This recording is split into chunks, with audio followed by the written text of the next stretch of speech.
Lisons Luc chapitre 12, du verset 29 au verset 32. Et vous, ne cherchez pas ce que vous mangerez et ce que vous boirez. Écoutez, peuple de Dieu.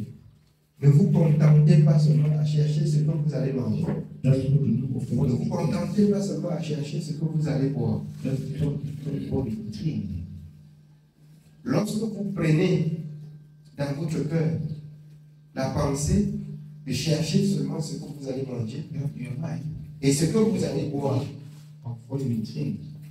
ça devient pour vous une occasion de chute. Ne cherchons pas seulement ce qu'on doit manger et boire. Amen. Nous continuons. Et vous, ne cherchez pas ce que vous mangerez et ce que vous boirez, et ne soyez pas inquiets. Car toutes ces choses, ce sont des païens du monde qui les recherchent. Si quelqu'un a cru en Dieu, les inquiétudes, la crainte, la peur de manquer ce qu'il va manger, ils ont fini. Il met sa confiance en l'Éternel. Il sait Dieu, comme par ailleurs dans le conseil de Paul, en travaillant de ses propres mains. Parce qu'en obéissant à la parole, en servant Dieu selon sa parole, et en travaillant de ses propres mains, Dieu bénit les efforts. Mais si vous avez canalisé votre pensée seulement sur ce que vous allez manger, vous connaîtrez beaucoup de troubles. Et vous auriez beaucoup de problèmes.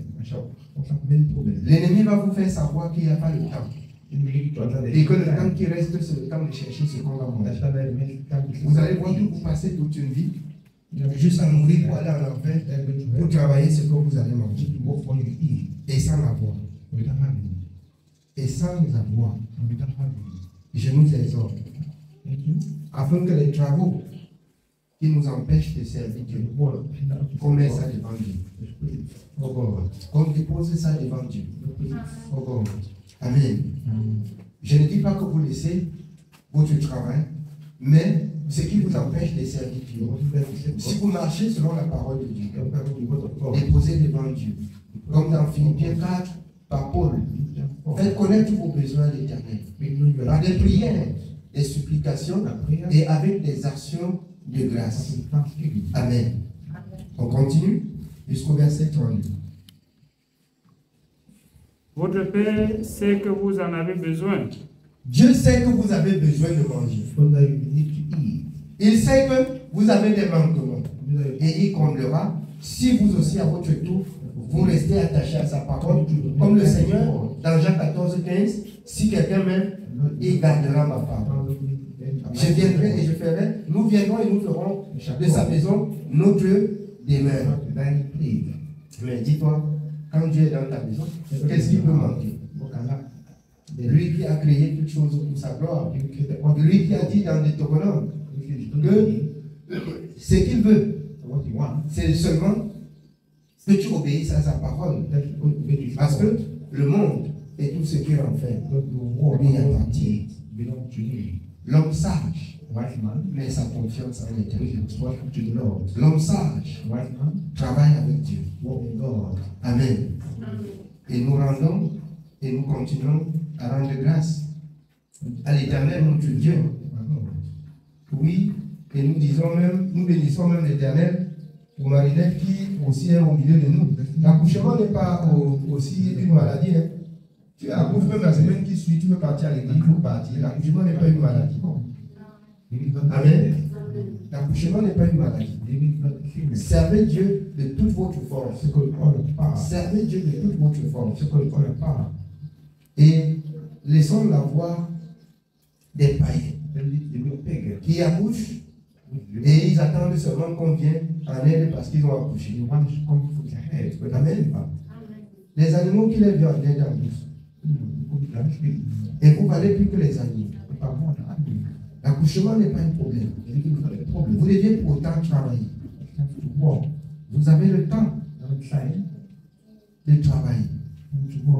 Amen. Oui, bien aimé, on continue. Cherchez plutôt le royaume de Dieu et toutes ces choses vous seront données par-dessus. Dieu demande qu'on cherche le royaume. C'est-à-dire que chacun s'applique à marcher dans la justice de Dieu. Dans la justice de Dieu, il y a tout. On ne manque de rien. Dans la justice de Dieu. Celui qui manque de quelque chose, c'est qu'il a manqué depuis la justice de Dieu. Si quelqu'un manque de quelque chose, c'est que quelque chose a manqué dans sa conduite avec Dieu. C'est ce que je voulais nous faire comprendre ce matin. Le manque de quelque chose pour ta vie, pour ton suivi, ça vient du fait que tu as manqué quelque chose depuis ta conduite avec ton Créateur. Amen. Que le peuple de Dieu redouble de vigilance, que de se glorifier. Comme plusieurs, ils ont beaucoup travaillé, ils ont beaucoup d'argent, mais ils ne sont pas avec Dieu. Ils mangent bien. Et c'est ça la parole de Dieu dans le livre de comment dirais-je, de voir Zacharie. Également, la parole de l'Éternel qui nous donne de comprendre que nous ne devions pas nous tarder, même dans Jérémie, seulement à ce qu'on peut manger. L'homme se glorifie de ses biens. L'homme apprécie et voit la grandeur de ses biens. Mais il ne voit pas qu'il n'est pas conduit par Dieu. Je vous ai dit quelque chose. La pauvreté est spirituelle. La pauvreté est spirituelle, je vous explique. Quand l'ennemi arrive à vous décrocher de la voie du salut et à mettre dans votre cœur l'amour des richesses, dans le premier temps, les richesses vous préoccupent. Ça vous préoccupe. Ça vous préoccupe. Et quand ça vient, vous êtes content. Vous êtes content. À un moment donné, c'est beaucoup, si bien que vous ne savez plus quoi faire avec. Mais l'absence de Dieu. Et beaucoup dans le monde ne peuvent pas se retourner vers Dieu parce que les piquants qui sont sur cette richesse, on les a conditionnés, ils ont accepté. La richesse s'accroisse. On les conditionne, ils acceptent. Ça s'augmente. On conditionne, ils acceptent. Ça s'augmente. Jusqu'à un certain niveau, il veut faire demi-tour. On te dit seulement, mon ami, souviens-toi du contrat. Souviens-toi du contrat. Tu laisses, on te tue. En réalité, je vous le dis, si quelqu'un a écouté la parole de Dieu avant de laisser pour partir, il laisse, il va mourir. Il ne laisse pas, il va mourir. Et si quelqu'un n'a pas écouté, il entend la voix de Dieu, il laisse, en s'accrochant à Dieu, il ne mourra pas. Il ne mourra pas. Mais ils vont vous influencer. Ils vont vous intimider. Mais ça ne vous fera rien. C'est pour ça que l'Éternel, notre Dieu, ne tient pas compte du temps d'ignorance. Et c'est pour cette raison que je vous explique. Si vous avez entendu la voix du Dieu créateur, en laissant les impuretés, les contrats et les pactes signés par Satan, en vous approchant à Jésus, vous ne mourrez pas. Vous allez vivre. C'est la parole de l'Éternel. Amen. Oui, bien aimé. Jusqu'au verset 32. Ne crains point, petit troupeau, car votre Père a trouvé bon de vous donner le royaume.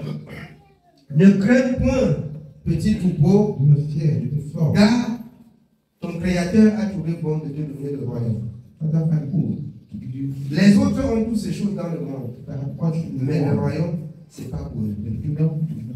Et le Seigneur, en te promettant le royaume, il ne te prive pas de ce que tu vas subir pendant ce temps sur terre. C'est attaché au royaume. Parce que c'est Dieu qui a créé tout. Mais on te fait croire qu'on va te conditionner à toute l'année. Comme les enfants qui finissent l'école ou qui partent à l'école, on les fait comprendre qu'on va les parrainer, on va les faire ceci, on va les faire cela. Ils vont sortir avec le pause. Est-ce que tu as déjà un permis, va directement à l'autre école? Vous voyez, la convoitise. Vous voyez, ça attire. Pour l'enfant qui veut seulement la vie de luxe, sans le Seigneur, il tombe. Il tombe. Et c'est ainsi que l'ennemi prend le dessus. C'est pourquoi vous voyez les jeunes tomber et mourir à fleur de l'âge.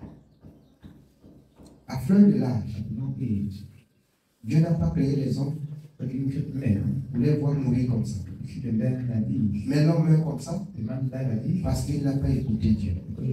Pour toi, fils d'Israël, votre Père a trouvé bon de vous donner le royaume. Cherchez premièrement le royaume et la justice de Dieu.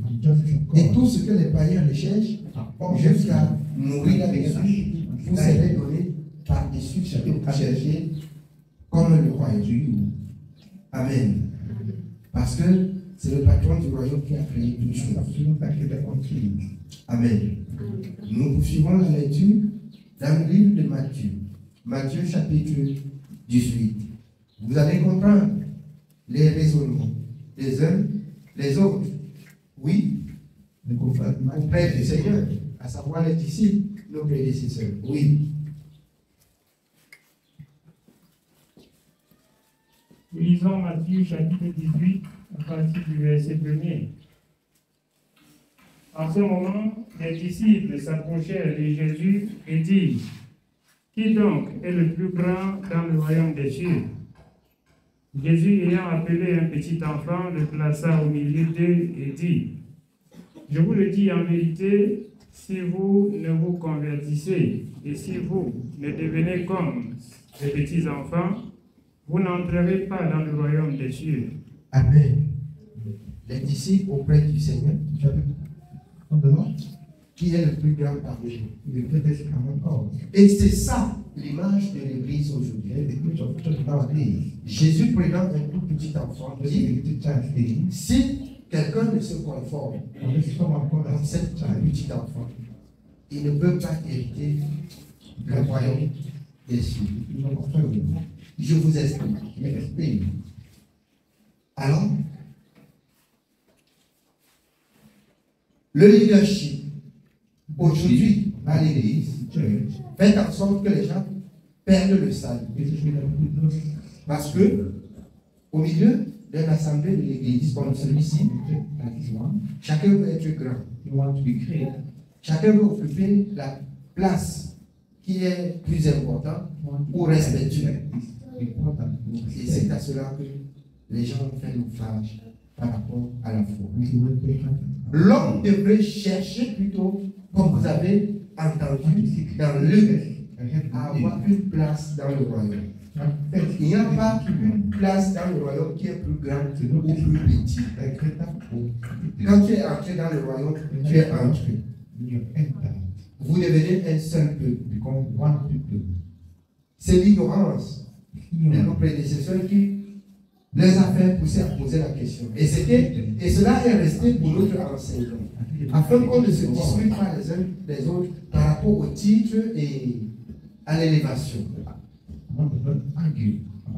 Je suis pasteur, je suis prophète, je suis telle chose. Nous savons que ce qui est quelque chose, c'est que nous soyons une nouvelle créature, dont les choses anciennes sont passées et que toutes choses sont devenues nouvelles et que nous sommes destinés pour le royaume. Petits enfants, votre Père a trouvé bon de vous donner le royaume. Contentez-vous à rechercher ce qui constitue à votre place dans le royaume et non la grandeur au milieu des hommes. Cherchez plutôt à avoir une place dans le royaume. Ne cherchez pas à avoir la grandeur, une place élevée auprès des hommes. cherchez à avoir une place dans le royaume. Le Seigneur dit, l'argent l'annonce. Verset 1. Il y a plusieurs demeures dans la maison de son Père. Si cela n'était pas, il nous aurait dit, il y a de la place pour tout le monde. Pour tous ceux qui croient et qui gardent la parole de l'évangile. Il y a de la place pour tout le monde. Il n'y a pas le plus grand là-bas. Il n'y a pas ton père, il n'y a pas ta mère, il n'y a pas ton enfant. Tous, nous sommes frères. Comme le Seigneur a appelé les disciples frères. Donc il a appelé les disciples ses amis. Parce qu'il faisait tout ce que lui-même il faisait. Parce qu'il leur avait enseigné tout ce qui concerne le royaume. Si toi, tu gardes tout ce qui concerne le royaume, ne cherche pas à être grand. Le Seigneur lui-même dit, humiliez-vous et le Seigneur vous élèvera. Servons Dieu un état d'esprit d'humilité. Et nous aurons une place auprès de Dieu. Vous avez appris dans les exhortations précédemment, alors, que le riche ne se glorifie pas de sa richesse. C'est pas ça dans Jérémie 9? C'est pas ça? Ne vous glorifiez pas de votre richesse, de votre grandeur, de votre position de travail, comme on vous appelle là-bas chef. C'est pour vous tromper. C'est pour vous égarer. Je me rappelle que moi-même, j'ai souvent porté les sacs dans ma propre boutique. On a dit que je suis employé dans ma boutique. Amen. J'ai porté les sacs dans ma propre boutique, si bien que les enfants là ont dit que je suis un employé, que je ne suis pas le patron de la boutique. Non pas parce que je ne peux pas faire le patron, je peux payer un port. Non, mais en même temps, quand j'enseigne la parole, elle va être pratique. On va être assez humble pour que le message la passe. C'est pourquoi, au marché, je n'ai pas voulu de mettre sur ma tête. Au magasin, là, je mets sur la tête. Je viens de déposer. D'autres amis disent, monsieur, tu appelles les enfants les pauvres. Alors, souvent, tu les appelles, tu conditionnes. Ça va faire une différence, ça va faire quitter. Sortez. Je porte que je dépose. Je porte que je dépose. Nous enseignons et nous ne nous arrêtons pas seulement à l'enseignement, mais nous pratiquons. Nous mettons en pratique ce que nous enseignons. L'humilité. Ce n'est pas parce que l'argent là est beaucoup que je vais les donner. Mais parce que les enfants, aujourd'hui, sont remplis par cet état d'esprit d'amour de l'argent. Je peux, comme je donne souvent même, je peux gratuitement même donner. Mais que de me conditionner sur un petit truc que je donne. Je préfère donner, tu ne peux pas manger, tu travailles même pas. Et moi, je porte. Je porte, tu pas, je dis que prends un plat là-bas, tu manges. J'ai fini. Pendant que tu manges, je te parle. Je te donne le conseil de la vie. Nous devions être aussi pratiques dans ce que nous enseignons. Amen. Oui, bien aimé, on continue. Nous continuons au verset 4. C'est pourquoi quiconque se rendra humble comme ce petit enfant sera le plus grand dans le royaume des cieux. Quiconque se rendra humble comme ce petit enfant sera le plus grand dans le royaume. Je vous dis, quand le Seigneur dit quiconque, et si tout le monde se rabaissait, qui serait le plus grand et qui serait le plus petit? Et si on ne se rabaisse pas, on ne pourra pas entrer. Il y a une chose que vous devez comprendre. Parce que vous comprenez, vous entendez sans comprendre. C'est comme s'il y a les plus grands dans le royaume et les plus petits. C'est faux. Dieu veut que notre cœur, à l'état où nous sommes parvenus, que nous soyons humbles. Si nous tous nous sommes humbles, qui serait premier, qui serait dernier? Tous nous allons entrer. Et il n'y aura pas de plus grand. Mais quand on comprend, et quand on entend, on pense qu'il y a le plus grand. Il n'y a pas le plus grand. Il n'y a pas le plus grand. Le seul plus grand dans le royaume, c'est le Seigneur. C'est lui seul qui est grand, le grand Dieu. Quand il dit que Élie était un homme de la même nature que nous. Amen. Ça veut dire il n'y a pas eu de différence entre nous et Élie. Pour entrer dans le royaume là, il faut être conforme. Si l'orgueil entre dans ton cœur, tu ne peux pas entrer. Et seuls ceux-là qui pourront s'unir doivent entrer. Et si tout le monde s'unit, qui est le plus grand? Dites-moi, qui est le plus grand à l'intérieur? Personne.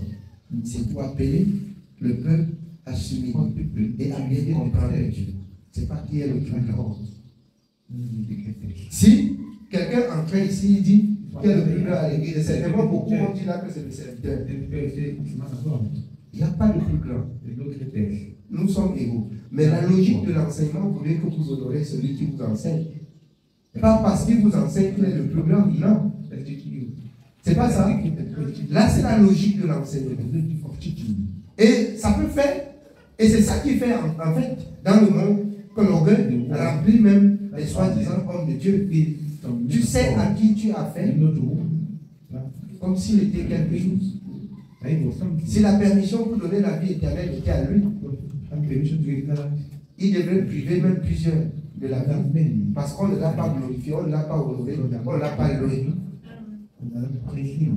Seul Jésus doit être loué et élevé. Pas un autre. Vous honorez un serviteur, vous l'honorez parce que la parole dit, dans le royaume, il n'est pas grand. Si vous gardez ensemble la parole, vous êtes la même chose. L'apôtre Paul dit à Timothée de connaître en qui il a appris les saintes lettres dès son enfance.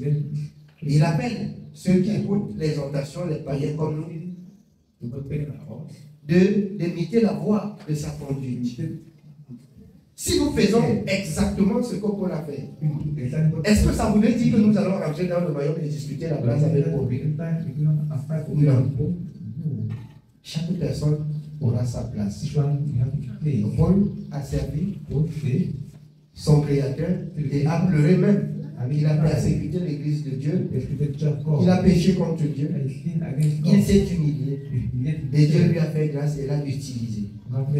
Ça ne voudrait pas dire qu'il était le plus grand ou qu'il doit être le plus grand dans le royaume. Mais il s'est humilié. Humilions-nous aussi et servons Dieu. L'humilité fait en sorte que Dieu nous enseigne et que nous enseignons ceux qui n'ont pas compris. Pour amener le peuple de Dieu à la repentance. Pour conduire le peuple de Dieu au salut. Amen. Oui, bien vu. Et quiconque reçoit en mon nom un petit enfant comme celui-ci, me reçoit moi-même. Mais si quelqu'un scandalisait un de ces petits qui croit en moi, il faudrait que pour lui qu'on suspendît à son cou une meule de moulin et qu'on le jetât au fond de la mer. Malheur au monde à cause des scandales, car il est nécessaire qu'il arrive des scandales. Mais malheur à l'homme par qui le scandale arrive. Si ta main ou ton pied est pour toi une occasion de chute, couvre-les et jette-les loin de toi. Mieux vaut pour toi entrer dans la vie boiteux ou manchot que d'avoir 2 pieds ou 2 mains et d'être jeté dans le feu éternel. Amen. Je voudrais encore expliquer au peuple de Dieu qu'il ne s'agit pas de couper son main. Il ne s'agit pas de couper son pied. Il s'agit tout simplement de se débarrasser de tout ce qui peut t'empêcher de servir aisément ton Dieu. Qu'il s'agit ici de jeter, de laisser tout ce qui pourra t'empêcher de servir humblement ton Dieu. Amen. Oui, bien aimé. Si ton œil est pour toi une occasion de chute, arrache-le et jette-le loin de toi. Mieux vaut pour toi entrer dans la vie n'ayant qu'un œil que d'avoir 2 yeux et d'être jeté dans le feu de la géhenne. Gardez-vous de mépriser un seul de ces petits, car je vous dis que leurs anges dans les cieux voient continuellement la face de mon Père qui est dans les cieux. Un enfant qui obéit à Dieu. Un serviteur qui fait la volonté de son Dieu. Gardez-vous de le mépriser. Parce que l'œil de Dieu est sur lui. Et il se retourne pour venger ses enfants. C'est le message qu'il laisse là que le peuple comprenne. Gardez-vous de mépriser. Comme a dit Paul à Timothée, que personne ne méprise ta jeunesse. Gardez-vous de mépriser l'un de ces petits. Il serait mieux pour vous de mourir sans entendre cette parole. Mais comme vous avez entendu, gardez-vous de les mépriser. Un enfant qui a, même comme le petit Emmanuel, Josias avait 8 ans lorsqu'il prenait le règne sur Israël. Comme un tout petit enfant de 8 ans même au milieu de nous. C'est pas parce que Dieu tire de la bouche des enfants même la honte et le conseil. C'est pas de la part de Dieu qui ferme sa bouche. Certainement Dieu pourrait être en train de te laisser un message et tu méprises. C'est un problème. C'est pour ça que Dieu exhorte son peuple à quitter la violence, à quitter le mépris, à quitter les mauvaises paroles, à quitter les mauvaises pensées et à s'occuper aux choses qui contribuent à ton salut. Amen. Oui, bien. Nous continuons au verset 11. Car le Fils de l'homme est venu sauver ce qui était perdu. Que vous ensemble, si un homme a sans brebis et que l'une d'elles s'égare, ne laisse-t-il pas les 99 autres sur les montagnes pour aller chercher celle qui s'est égarée? Et s'il la trouve, je vous le dis en vérité, elle lui cause plus de joie que les 99 qui ne se sentent pas égarés. Les 99 autres qui ne se sont pas égarés sont assurés. C'est pourquoi il n'y a pas de problème avec la chose. Et je nous rappelle ici ce matin, Dieu ne veut perdre aucun de ses enfants qu'il a tiré dans le monde et qui passe son temps à instruire, à enseigner. Et après il entend qu'il est rentré dans le monde.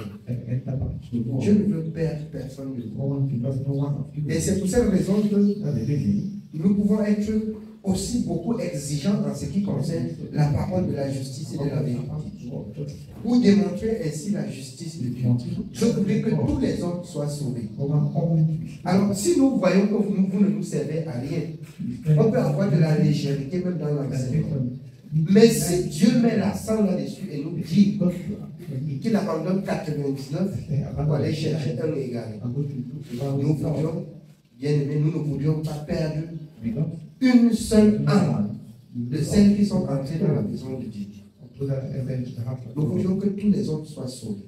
C'est pour cette raison que nous mettons l'accent sur l'enseignement de chaque jour, qu'elle soit pratique dans votre maison, dans votre lieu de travail, partout où vous êtes. Mettez en pratique la parole, comme a dit l'apôtre Jacques, et ne vous bornez pas à écouter seulement. Écoutons et mettons en pratique.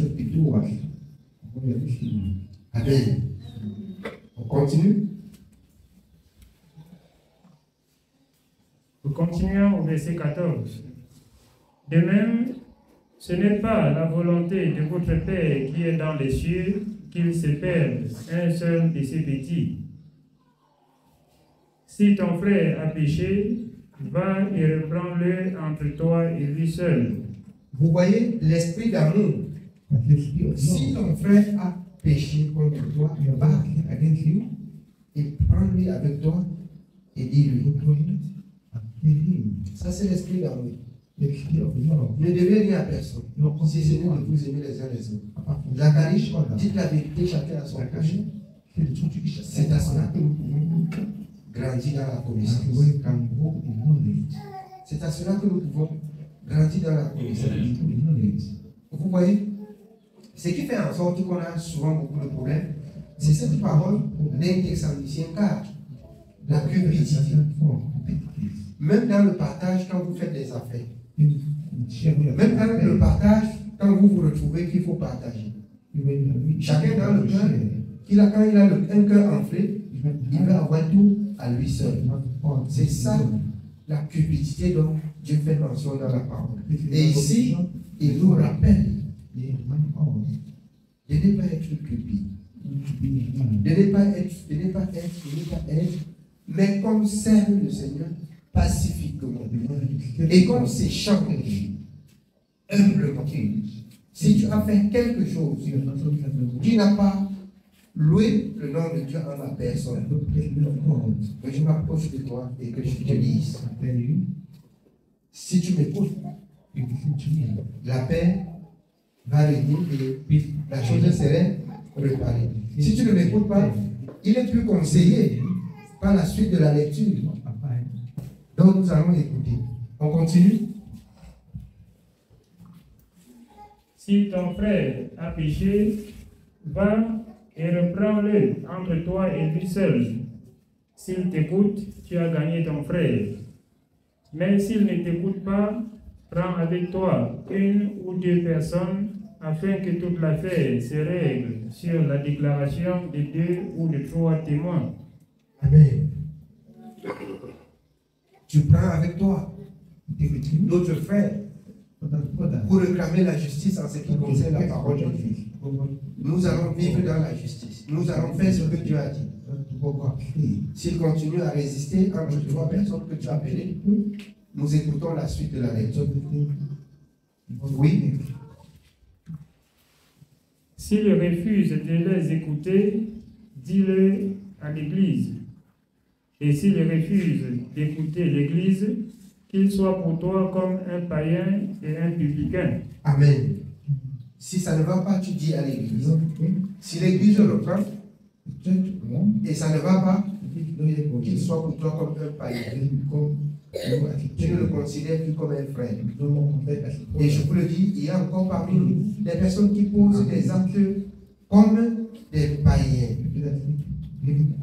Alors, écoutons bien cette parole et conformons-nous à cette parole.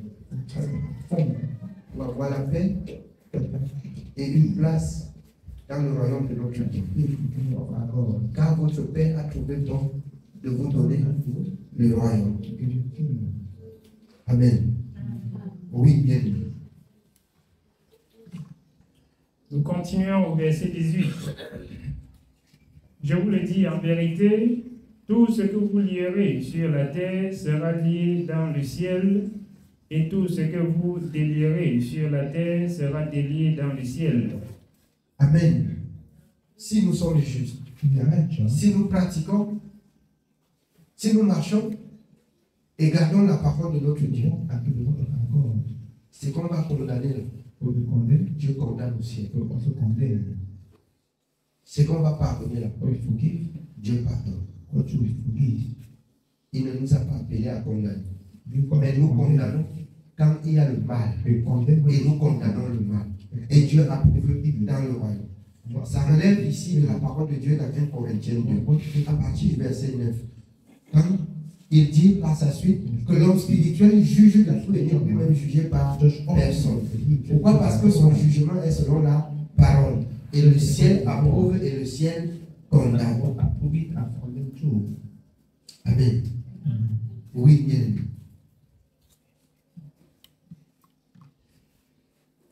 Nous continuons au verset 19. Je vous dis encore que si deux d'entre vous s'accordent sur la terre pour demander une chose quelconque, elle sera accordée par mon Père qui est dans les cieux. Car là où deux ou trois sont assemblés à mon nom, je suis au milieu d'eux. Alors Pierre s'approcha de lui et dit, Seigneur, combien de fois pardonnerai-je à mon frère lorsqu'il péchera contre moi? Sera-ce jusqu'à 7 fois? Jésus lui dit, je ne te dis pas jusqu'à 7 fois, mais jusqu'à 70 fois 7 fois. C'est pourquoi le royaume des cieux est semblable à un roi qui voulut faire rendre compte à ses serviteurs. Quand il se mit à compter, on lui amena un qui devait 10 000 talents. Comme il n'avait pas de quoi payer, son maître ordonna qu'il fût vendu, lui, sa femme, ses enfants et tout ce qu'il avait, et que la dette fût acquittée. Le serviteur, se jetant à terre, se prosterna devant lui et dit, Seigneur, aie patience envers moi, et je te payerai tout. Ému de compassion, le maître de ses serviteurs le laissa aller et lui remit la dette.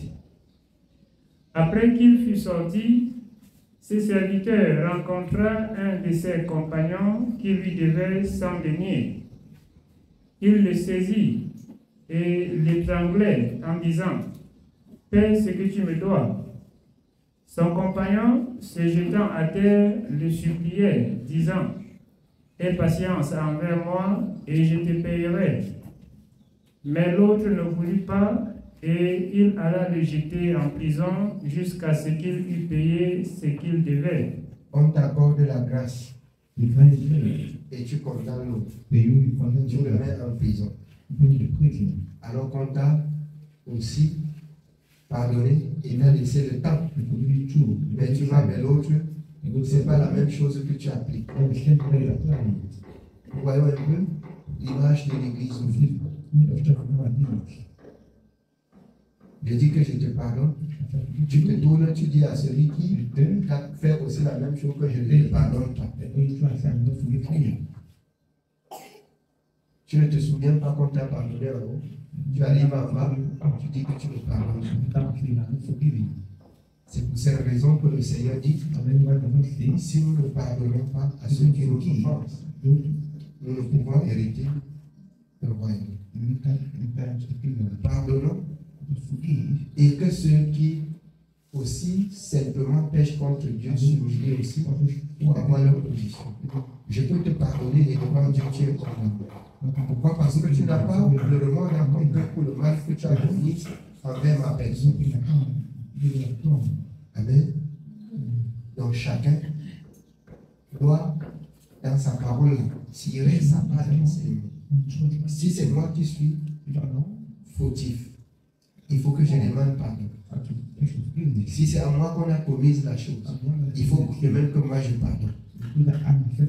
Celui qui a commis, pardon, et celui sur qui on a commis, pardonne également. C'est réciproque. Amen. Oui, bien. Nous continuons au verset 31. Ses compagnons, ayant vu ce qui était arrivé, furent profondément attristés et ils allèrent raconter à leur maître tout ce qui s'était passé.